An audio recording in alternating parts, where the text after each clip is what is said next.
IPL ஏலத்தின் இரண்டாவது நாளில் இந்திய வேகப்பந்து வீச்சாளர் புவனேஸ்வர் குமார் அதிகபட்சமாக 10,75,00,000 ரூபாய்க்கு ஏலம் எடுக்கப்பட்டார். 13 வயது சிறுவன், சர்ச்சைக்குள்ளான வீரர்கள் என சுவாரஸ்யமாக நடந்த இரண்டாவது நாள் ஏலம் குறித்து விவரிக்கிறது இந்த செய்தி தொகுப்பு. 2025 ஆண்டு IPL தொடருக்கான மெகா ஏலம் சவுதி அரேபியாவில் உள்ள ஜட்டா நகரில் கடந்த ஞாயிற்றுக்கிழமை பிற்பகல் தொடங்கியது. முதல் நாளன்று நட்சத்திர வீரர்கள் பலர் அதிக விலைக்கு ஏலம் போயினர். குறிப்பாக ரிஷப் பந்தை லக்னோ சூப்பர் ஜெயிண்ட் அணி 27 கோடி ரூபாய்க்கு ஏலம் எடுத்தது. இதேபோன்று T20 போட்டிகளில் கேம் சேஞ்சர்களாக உள்ள வேகப்பந்து வீச்சாளர்களை அதிக விலை கொடுத்து வாங்கவும் அணி நிர்வாகத்தினர் ஆர்வம் காட்டினர். அதே போக்கு இரண்டாம் நாளான நேற்றும் நீடித்தது. 2 முறை பர்பிள் கேப் வென்ற இந்திய வேகப்பந்து வீச்சாளர் புவனேஸ்வர் குமாரை ராயல் சேலஞ்சர்ஸ் பெங்களூர் அணி அதிகபட்சமாக 10,75,00,000 ரூபாய்க்கு ஏலம் எடுத்தது. அதேபோன்று CSK அணியில் விளையாடி வந்த இந்திய வேகப்பந்து வீச்சாளர் தீபக் சாகரை மும்பை இந்தியன்ஸ் அணி 9,25,00,000 ரூபாய்க்கு ஏலம் எடுத்தது. கடந்த சீசனில் 14 கோடி ரூபாய்க்கு சென்னை சூப்பர் கிங்ஸ் அணி வசம் சென்ற தீபக் சாகரின் மார்க்கெட் மதிப்பு இம்முறை சரிந்துள்ளது. இந்திய வீரர் முகேஷ் குமாரை ஏலத்தில் எடுக்க டெல்லி கேபிட்டல்ஸ் மற்றும் பஞ்சாப் கிங்ஸ் இடையே கடும் போட்டி நிலவியது. இறுதியில் ஆற்றிய முறையில் முகேஷ் குமாரை 8 கோடி ரூபாய்க்கு டெல்லி கேபிட்டல்ஸ் அணி ஒப்பந்தம் செய்தது. இதேபோன்று ஆகாஷ் தீப்பும் 8 கோடி ரூபாய்க்கு லக்னோ வசம் சென்றார். அனைத்திற்கு மேலாக நேற்றைய ஏலத்தில் அனைவரையும் திரும்பி பார்க்க வைத்தவர் 13 வயதான பீகாரைச் சேர்ந்த வைபவ் சூரியவன்ஷி. கடந்த 2 மாதங்களுக்கு முன்பு சென்னையில் நடைபெற்ற 19 வயதிற்கு உட்பட்டோருக்கான போட்டியில் ஆஸ்திரேலியாவிற்கு எதிராக 58 பந்துகளில் சதமடித்த வைபவ் IPL அணிகளின் கவனத்தை ஈர்த்தார்.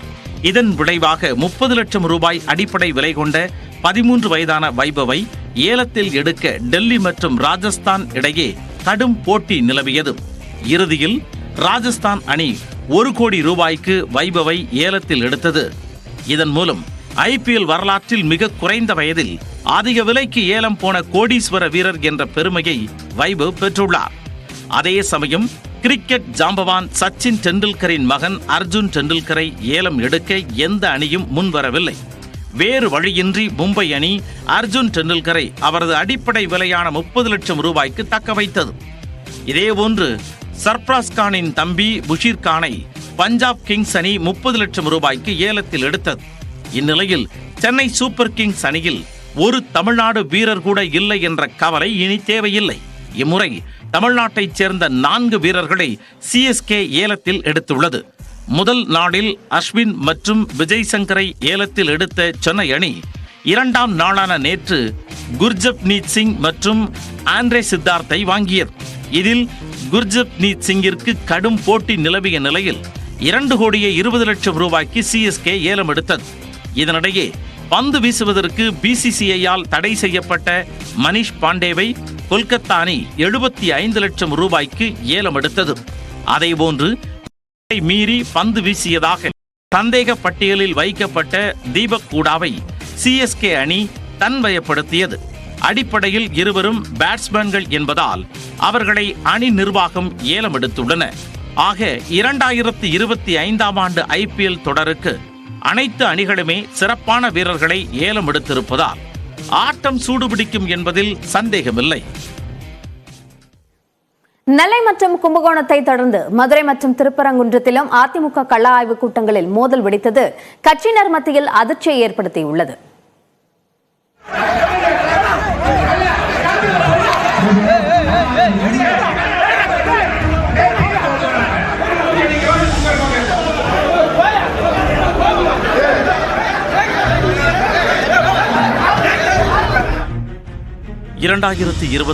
ஆண்டு சட்டப்பேரவை தேர்தலை முன்னிட்டு அதிமுகவில் மாவட்ட ரீதியாக சென்று கட்சி செயல்பாடுகளை ஆய்வு செய்ய முன்னாள் அமைச்சர்கள் 10 பேர் கொண்ட கள ஆய்வு குழுவை அக்கட்சியின் பொதுச் செயலாளர் எடப்பாடி பழனிசாமி அறிவித்தார்.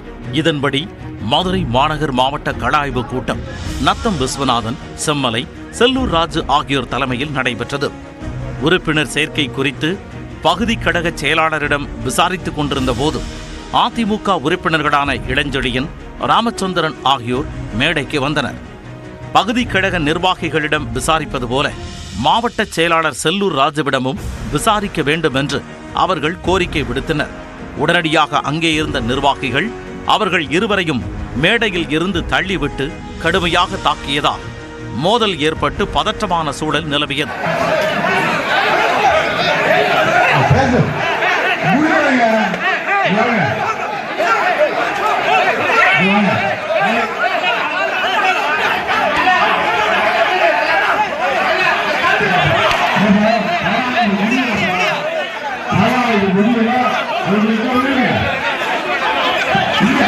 அவர்களை நத்தம் விஸ்வநாதன், செம்மலை உள்ளிட்டோர் சமாதானம் செய்ததைத் தொடர்ந்து மேடையில் அமர்ந்திருந்த சரவணனுக்கு எதிராக சிலர் கோஷம் எழுப்பினர்.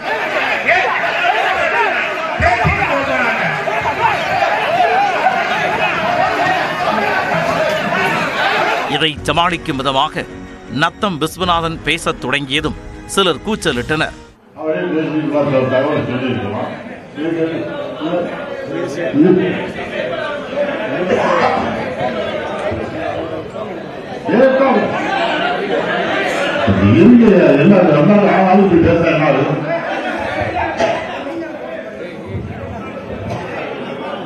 பின்னர் செய்தியாளர்களிடம் பேசிய நத்தம் விஸ்வநாதன், செம்மலை ஆகியோர் கட்சியினருக்குள் பணிபுரிவதில் தான் போட்டி என்று விளக்கமளித்தனர். எந்த பிரச்சனையும் அதிமுக ஒரு சலசலப்பும் இல்லை, ஒன்றும் பிரச்சனை. அதாவது சகோதரர்கள் உள்ளவர்கள குடும்பத்தில் இருந்தால் உள்ள இருக்கிற பிரச்சனைகள் பணிபுரிவதில் போட்டி, அது கூட இல்லை. இதேபோல் திருப்பரங்குன்றத்தில் நத்தம் விஸ்வநாதனும் செம்மலையும் பங்கேற்ற கூட்டத்திலும் உள்ளூர் நிர்வாகிகளால் வெடித்த மோதல் போர்க்களம் போல் காணப்பட்டது.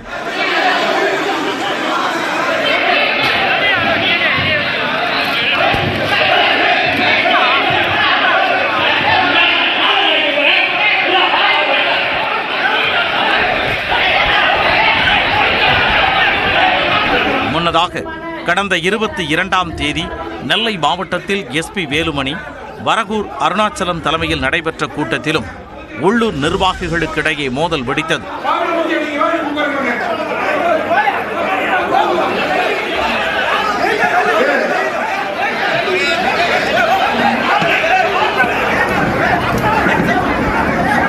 அப்போது மேடையில் இருந்த எஸ்பி வேலுமணி இரு தரப்பையும் சமாதானப்படுத்தினார்.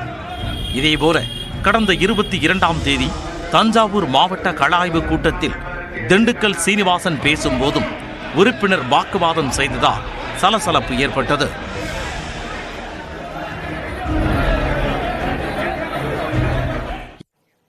ஒரு நிமிட செய்தி தொகுப்புகள் சிலவற்றை பார்க்கலாம்.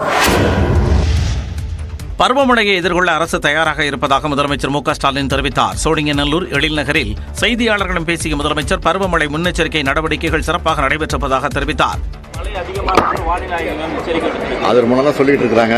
அதுக்கான ஏற்பாடெல்லாம் முறைப்படி நடந்துகிட்டு இருக்கு. ஒன்றும் பிரச்சனை இல்லை. கலெக்டர்கிட்ட அங்கே இருக்கிற ஆஃபீஸர்லாம் சொல்லியிருக்கோம். அதுபடி இங்கேருந்து ஜோன் வைஸாக செக் பண்ணுறதுக்கும் அதுக்கும் ஆட்கள் அனுப்புகிறோம். இந்த காற்றல் தாழ்வு மண்டலம் வலுப்பட்டு இருக்கு சார். இதோட நகர்வு தமிழ்நாடு கரையை நோக்கி வரும்னு சொல்லியிருக்காங்க.